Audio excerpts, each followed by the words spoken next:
নাচতে না জানলে উঠোনের দোষ। মুখ্যমন্ত্রী মমতা ব্যানার্জির সরকার হলো এখন অনেকটা এইরকম।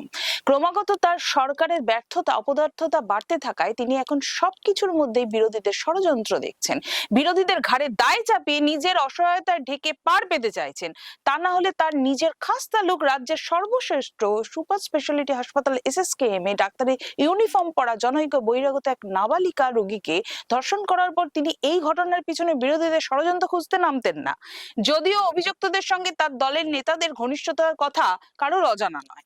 হাসপাতালে পুলিশ আছে, কড়া নিরাপত্তা আছে, আছে নজরদারির ব্যবস্থা, তারপরেও যে কেউ এসে যা খুশি করে যাবে, তাহলে সরকারের কাজ কি ঘোড়ার ঘাস কাটা? তাছাড়া হাসপাতালে সাম্প্রতিককালে আরজি করে তরুণী ডাক্তারের ধর্ষণের খুনের পর যেসব ভয়াবহ ঘটনা ঘটে চলেছে তার প্রায় প্রত্যেকটি ক্ষেত্রে অভিযুক্তদের রয়েছে প্রশাসনিক ও শাসক চোখ। আরজি করে পুলিশের শীর্ষস্তরের ঘনিষ্ঠ সিভিক পুলিশ ধর্ষক খুনি। অভিযোগ রয়েছে হাসপাতালের অধ্যক্ষ, পুলিশ অফিসার সহ আরো অনেকের বিরুদ্ধে। অপরাধীদের প্রশ্রয় দিতে দিতে এমন এক রাজনৈতিক ইকোসিস্টেম তিনি তৈরি করেছেন যেখানে অপরাধীদের সাজা দেওয়ার বদলে উৎসাহিত করা হয়।